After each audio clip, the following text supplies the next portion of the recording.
Welcome to, let me turn my clock on. Welcome to Martini Time. All right. Trying to keep my talks down to 20 minutes. Hope you've had a beautiful day. It's been a gorgeous day here in Blackstone, the center of the world. But then you too are the center of the world. So, I was just over in Victoria, which is 2 towns away, where John Wells, a retired school superintendent, had his arrowhead collection installed in a museum his son built for him. And the arrowhead collection, John had been collecting all of his life, finding streams and ground where the Indians of this area had one time lived. And he's got 15,000 arrowheads, all of them put into displays, and some pottery. And these arrowheads go back 10,000 years or more, back into the deep recesses of time and the ancient and the cultures that lived here before us. And it was just a great culmination of his life, so I couldn't take any pictures of it because they didn't want any pictures on the internet yet, because they live out in the country.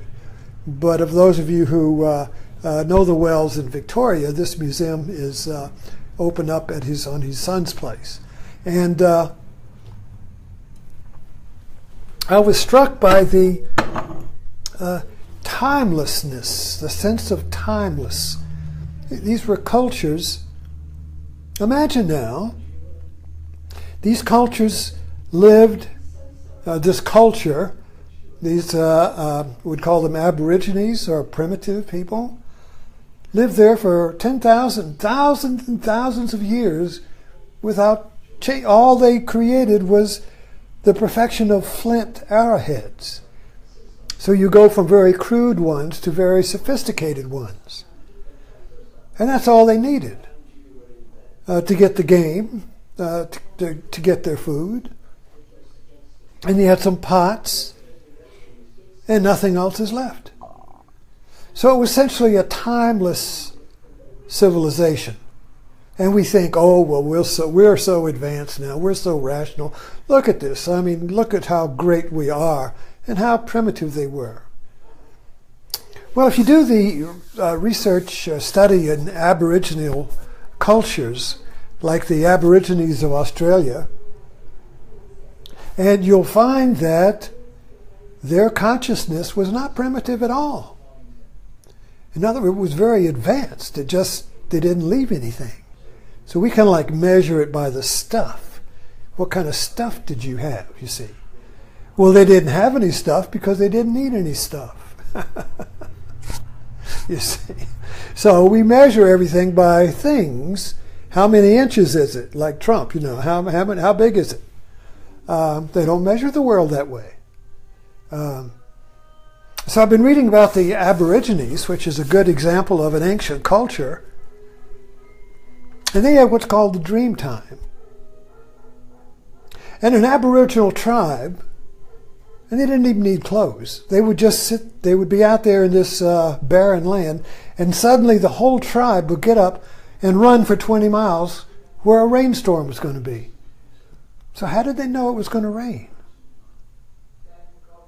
So I was reading in another study of Aborigines, an Aboriginal tribe in the Malaysian jungle before it was destroyed by modern society. And these were hunter-gatherers.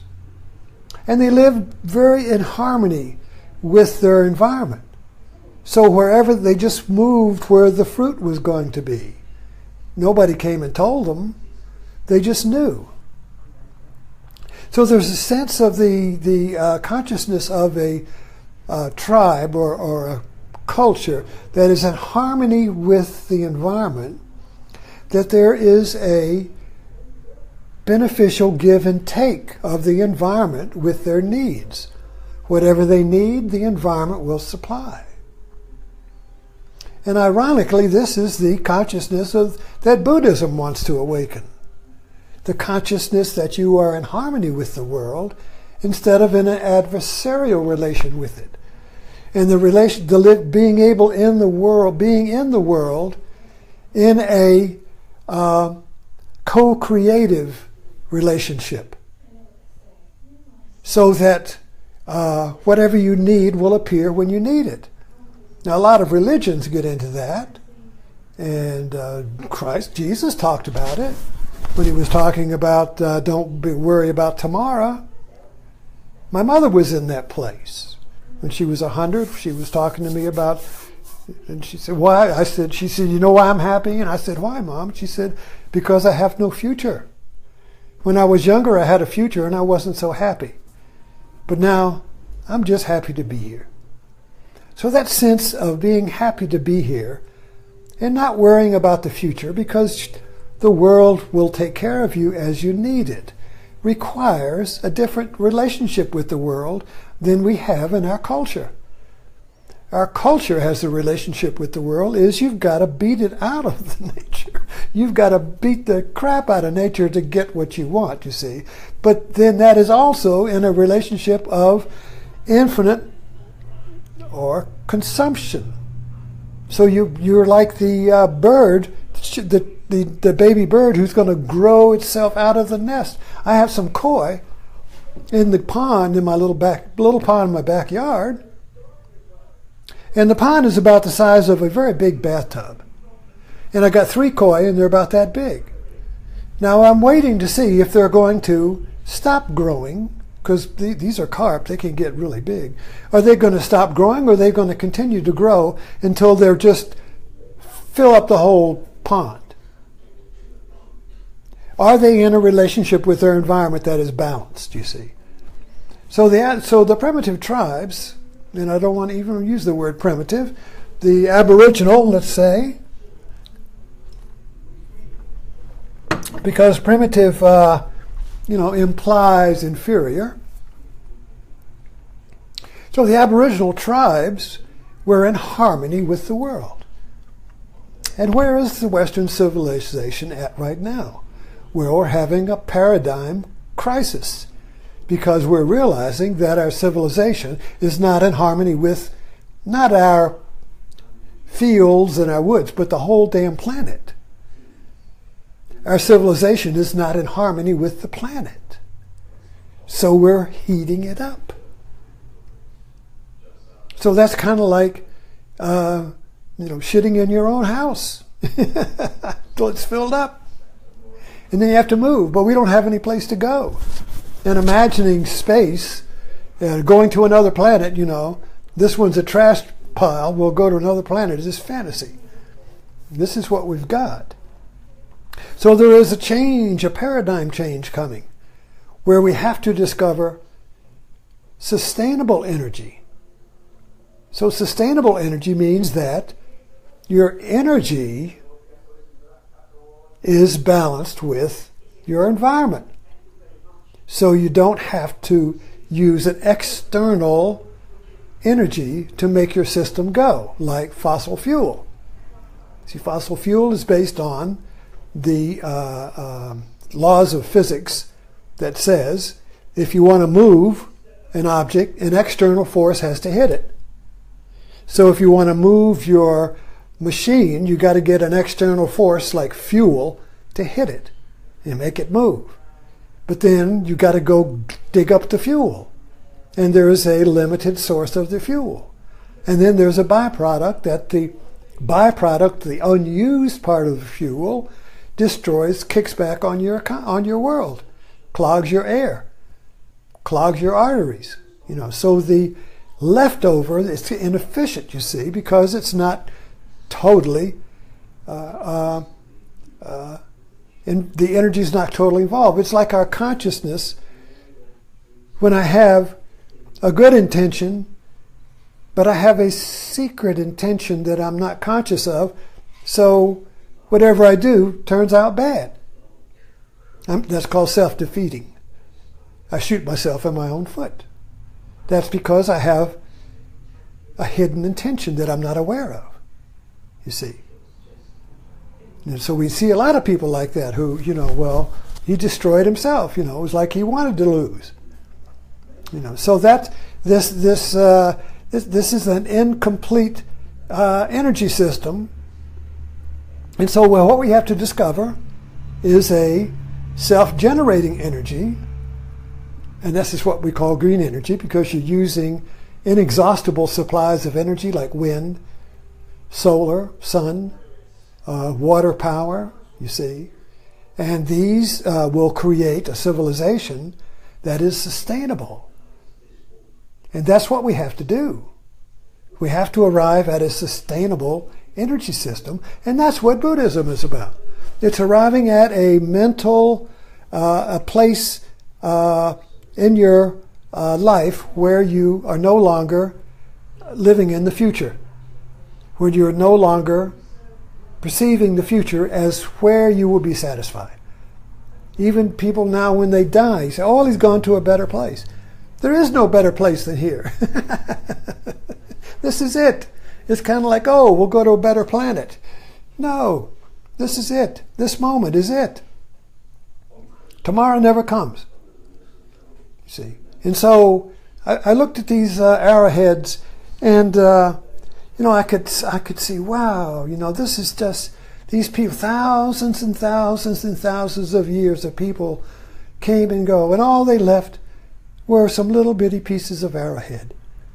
And of course the bows and the arrows, all went away. And some pots. And that's it. They had a perfectly sustainable society, a life, So I went to Victoria. And Victoria is a small town in Southside Virginia. Used to be tobacco country. There's still some tobacco fields there when we drive there. And it has always been, these southern have always been kind of like self-sustaining cultures. When the tobacco was king, it was self-sustaining in the sense that the farmers grew the tobacco companies bought the tobacco and gave them money, and that ran the economy, you see. And so these were unchanging communities. You go to Victoria today, and these small towns, and they look just like, if you're 60 years old, it looks pretty much like it was when you grew up there. They don't change very much. So they don't, so these, they're, and I guess that's with the South, and I'm moving in, the South and the rural areas don't change much. They have a kind of a self-sustaining element to them, where cities, oh my God, they're just changing all the time. Rapid change, you see. But if you want to see the timeless, then think about the Indians, the Native Americans. For thousands of years, America's just a couple, 250, just a few hundred years old. And look how much change we've gone through in just those years, It's mind-boggling. How can we keep that up? How can we keep this up, you see, for 1,000 years? We can't. Because we're coming to a shift in the evolution of human consciousness. And it's going to have to happen because the pressure is building up for us to make that leap. A species has to make an evolutionary leap, or they can't adapt to change. So we have to adapt, but our change is not adapting with our material, you see. It's adapting with our minds. Because if we don't change the mind, we're just going to create more stress and damage to the environment. It's the mind, not the technology. It's the mind, the way we see the world, that is the problem. So Western man, you see, has created history. The Native Americans didn't create history. The Aborigines in Australia didn't create history. They're 60,000 years. They're that old. The oldest culture in the world is the Aborigines in Australia. And they cultivated a magnificent state of mind where they were so in harmony with their environment, which is very harsh, so in harmony with the environment that they could find water in a desert. They would go into dream time. And they would follow the tracks of a person that had walked that track a year ago. and all they would need would be just a piece of clothing from that person, and they would follow exactly the track that that person left a year ago, years ago. That's incomprehensible to our mind. But it was natural to the Aboriginal. So they could go into a timeless place, a timeless dimension where everything was present. I had an experience of that in 1968 when I had my little Great Awakening, and I picked up Walt Whitman, and I started reading Walt Whitman, Song of Myself, as he was writing it. Time disappeared. I wasn't reading it. I was Walt Whitman writing the poetry at the same time I was me reading it. So time had collapsed. And so that's just why I'm really fascinated with this idea of the Aborigines and this timeless state, is because this timeless state is always present, but it's beneath, like buried artifacts, our surface reality that we call Western civilization. So this timeless reality is still present beneath our time reality. But we only believe our time reality is the only reality, so we, of course, cut off any interior. We cut off our interior because it doesn't fit our theory of life. It's like I've been writing a lot today about conspiracy theories. Our reality is a conspiracy theory, the Western reality. It's a theory of what's real, and we all agree it's real. If one person doesn't agree it's real, he's crazy. If a bunch of people don't believe it's real, they're a cult. If a whole lot of people don't believe it's real, it might be a religion or a political party or an alternative reality, you see. So reality is what we agree on. Reality is what we agree is real. And so we have to constantly reaffirm our agreement and reaffirm our contract so we don't feel crazy, so we feel stable. That's why earthquakes freak us out, because suddenly our idea of what's real is shaking. Whoa, this isn't real, you see. 9/11 goes down. Whoa, this is not real. This can't be happening. Doesn't fit our map, you see. So reality is a conspiracy theory. And now, of course, we're in a rather postmodern dilemma, because our monolithic theory of what reality is being questioned by a lot of alternative realities. Then you get fake news and true news. Which one is real? So there's a lot of anxiety when your reality is questioned. And this too is Buddhism. I keep coming back to this because, this is my practice. And the practice of Buddhism, of Zen, is to question what's real. I feel confused here. What's real? What's really going on? I question my theory of what's real. Anyway, I'm wandering far and away here, but I'm coming back to the ground of these buried artifacts that John Wells spent his life finding in the grounds of Lunenburg County. And he didn't dig for them, he was just able to see them. It's an eye to see pieces of flint no bigger than your thumb in the ground. And say, oh, and then know what period it was, you see. And so that's all this whole culture left.